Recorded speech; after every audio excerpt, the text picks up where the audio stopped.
আজকে পত্রিকায় একটি বিষয় দেখে খুবই খারাপ লাগলো এবং পাশাপাশি অবাক হইনি। কারণ হলো আমাদের দেশে আসলে মানুষের পকেট কাটার তরিকা যে যতটা আ আধুনিকভাবে যে যতটা কৌশলের সাথে তৈরি করতে পারে তারাই আসলে ব্যবসাতে সফল হয়।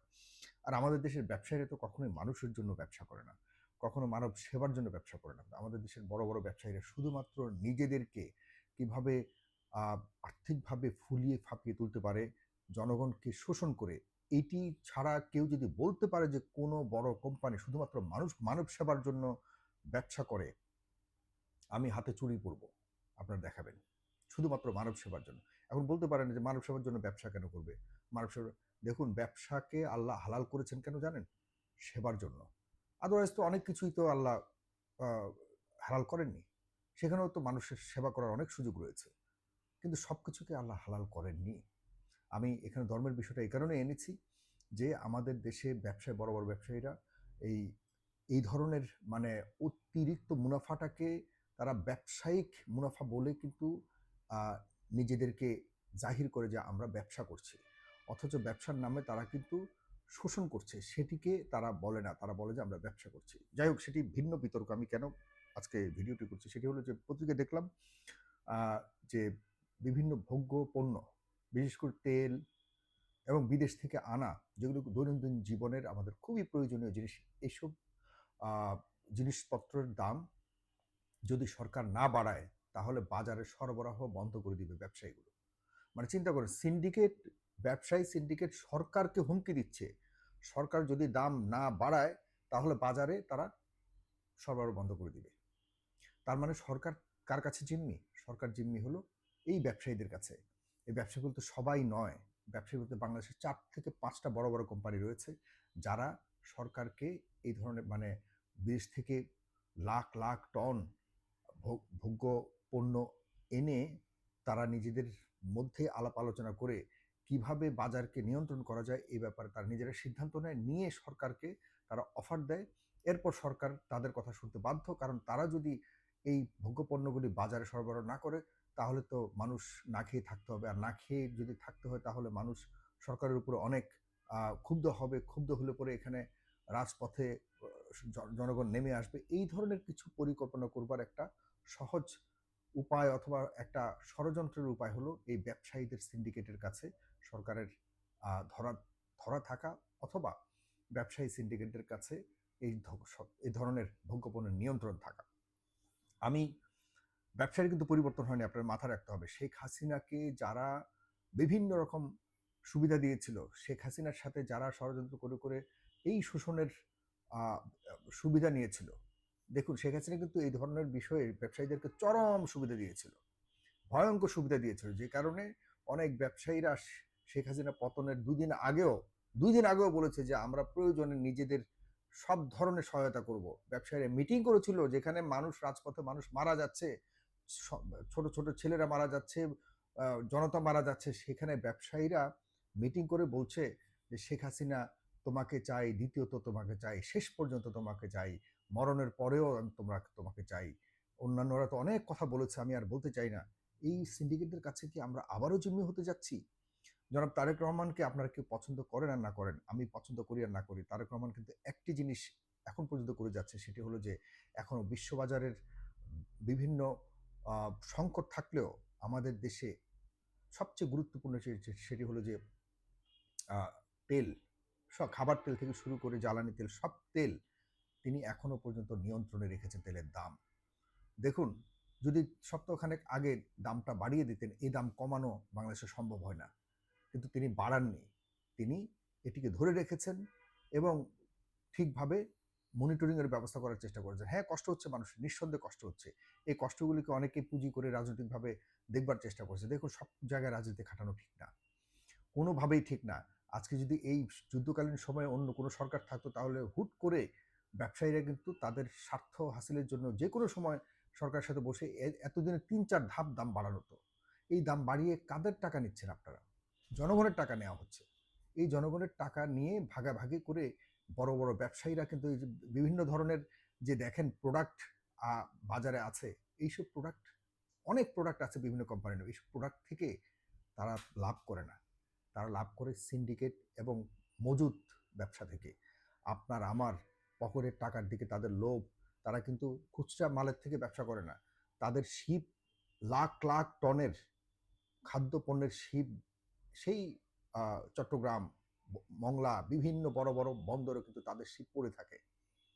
এই যে আমরা এখন যা খাচ্ছি এগুলো যুদ্ধের বহুত আগে আনা, যুদ্ধের অনেক আগে অনেক কম দামে আনা, এখনো পর্যন্ত মজুত রয়ে গেছে। গতকালকে আমার কাছে একজন শিপের ক্যাপ্টেন অনেক দীর্ঘক্ষণ আলাপ করেছে, আমার অফিসে এসেছিল ভদ্রলোক, তার সাথে কথা বলেছি। তিনি বলছে, সাগর ভাই, চিন্তা করতে পারবেন না বাংলাদেশের ব্যবসা কিভাবে চলে, চিন্তাও করতে পারবেন না। আমি শুনে হতবাক হয়ে গেছি।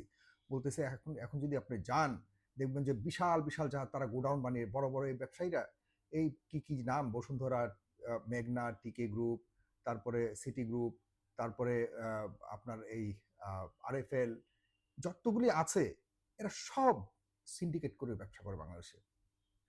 এই কিছুদিন আগে আপনাদের মনে আছে আমাদের ফেস দ্য পিপলও কিন্তু একটা অডিও রেকর্ড চেয়েছে। আরএফএল এর শীর্ষ পর্যায়ের একজন কর্মকর্তা আরএফএল এর যুদ্ধ শুরু হওয়ার সাথে সাথে তার যারা প্রতিনিধিরা রয়েছে তাদেরকে বলেছে, তোমরা মাল বিক্রি বন্ধ করো, নতুন করে দাম ঠিক করো, এর আগে বিক্রি করবা না, সংকট দেখাতে হবে। কৃত্রিম সংকট কিভাবে তৈরি করে দেখেন।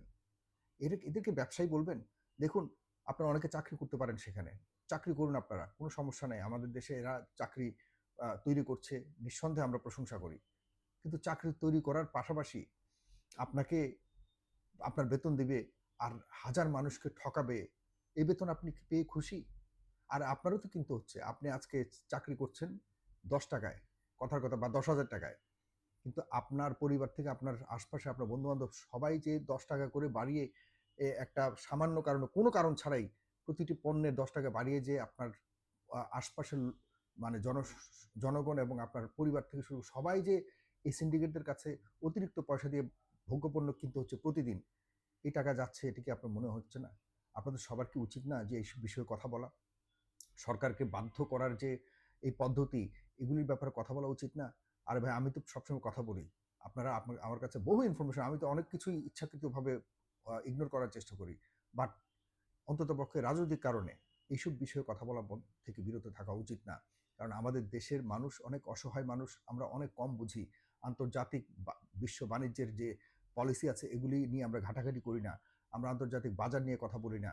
যতটুকু শুনেছি গবেষণা করে আজকেও জানানো হয়েছে, গবেষণা যারা রিসার্চ করে, যে আন্তর্জাতিক বাজার থেকে বেশি মূল্যে আমাদের বর্তমানে ভোগ্যপণ্য বিক্রি করা হচ্ছে। তারপরেও আজকে নাকি এই সিন্ডিকেটরা সরকারকে চাপ দিচ্ছে সয়াবিন তেলের মূল্য 12 টাকা করে বাড়াতে হবে, অথচ এই গত সরকার গত ডিসেম্বরে 35 টাকা করে বাড়িয়েছিল প্রতি লিটারে, 210 টাকা করে হয়েছে, যেটা আন্তর্জাতিক বাজার থেকে অনেক বেশি।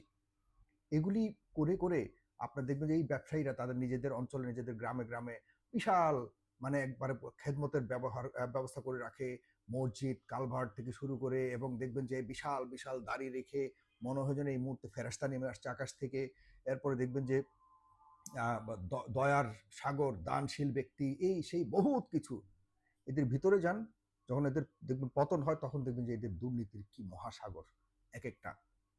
সুতরাং যারা মানুষের পকেটের পয়সা, ব্যবসার হালাল ব্যবসার নামে পকেট কাটে, এদের চেয়ে বড় মানে অপরাধী এবং গুনাহগার আর কেউ হতে পারে না, আর কেউ হতে পারে না। আমি হয়তো খারাপ মানুষ হতে পারি, আমি আপনার পকেট থেকে সরাসরি যে 10 টাকা দে, ব্যাস জোর করে আপনি বলবেন যে বেটা চাঁদাবাজ, জোর করে টাকা নিয়েছে আমার কাছ থেকে, শেষ। কারণ আপনার জেনে শুনে টাকা নিয়েছি। আর এরা তো আপনাকে জানায়ও না আপনার পকেট থেকে কিভাবে প্রতিনিয়ত অবৈধভাবে মানে উপায় উপায়ে কিভাবে আপনার কাছ থেকে শোষণ করে নিচ্ছে, শুষে নিচ্ছে প্রতিনিয়ত, আপনি টের পাচ্ছেন না। সুতরাং ভালো ব্যবসায়ী আছে, বারবার বলে রাখছি, সবাই খারাপ ব্যবসায়ী তা নয়, ভালো ব্যবসায়ী আছে। কিন্তু এই সিন্ডিকেটদেরকে যদি সরকার নিয়ন্ত্রণ করতে পারে, আর সরকারকে যদি আবারও জিম্মি করে ফেলে, তাহলে কিন্তু আমরা আবারও পথ হারাবো। কারণ সবকিছু করি তো আমরা দৈনন্দিন জীবনে একটু খাবার জন্য, ঘুমানোর জন্য, এই তো নিরাপত্তা, ঘুম, খাবার, এই ছাড়া তো মানুষ দেখেন আপনি 10 কোটি টাকা কামাই করছেন, এমন না যে আপনি 10 প্লেট ভাত খেতে পারবেন। খাবার আমরা সবাই একই রকম খাই, তবে যারা সাধারণ মানুষ তাদের এই খাবার থেকেও যদি আমরা বঞ্চিত করি, তাহলে আর কিসের জীবন ভাই বলেন? একটু কথা বলেন। এবং এই সিন্ডিকেটদের এগুলো সব শক্তিশালী, এরা অনেক মাফিয়ার মতো। আমরা যারা কথা বলি, আমরা এইসব মাফিয়াদেরকে আমাদের গুনার টাইম নেই। মাথায় রাখবেন যে জনগণের পকেটের টাকা নিয়ে মানে ২ নম্বরই করবে, তাদের বিরুদ্ধে আমরা লড়বো, কথা বলবো ইনশাআল্লাহ। আপনারা যদি পাশে থাকেন, বাংলাদেশের বাজার ব্যবস্থা, দ্রব্যমূল্য থেকে শুরু করে এই ধরনের সিন্ডিকেট, মজুদ ব্যবসা, এগুলি সবকিছু যদি সেই সরকার নিয়ন্ত্রণ করতে পারে, সরকার পপুলার হবে। এই সরকারের পাশে মানুষ থাকবে। মানে সরকারকে বোঝাতে হবে যে কি ঘটছে, কিভাবে ঘটছে, এগুলিকে জনগণের সামনে তুলে ধরতে হবে। Consumer association of Bangladesh, cab, তারা কি করছে? হ্যাঁ, আমি আর বললাম না, এগুলো নিয়েও কথা হবে ইনশাল্লাহ। ভালো থাকুন সবাই, পারলে শেয়ার করেন। এই সিন্ডিকেটদের কাছে যেন সরকার জিম্মি হয়, সরকারকে সহযোগিতা করুন, যে সরকারই হোক। এদেরকে যদি নিয়ন্ত্রণ করতে পারে, সরকার জনগণের ভোটে আবারও নির্বাচিত হবে। যদি নিয়ন্ত্রণ করতে না পারে, তাহলে শেখ হাসিনার মতো আবারও জিম্মি হয়ে যাবে এসব ব্যবসায়ীদের কাছে। এসব ব্যবসায়ীদের কোনো তথ্য থাকলে, আরও তথ্য থেকে ভিতরগত তথ্য থাকলে পাঠান, আমরা ধরবো ইনশাল্লাহ। ভালো থাকুন, সালাম।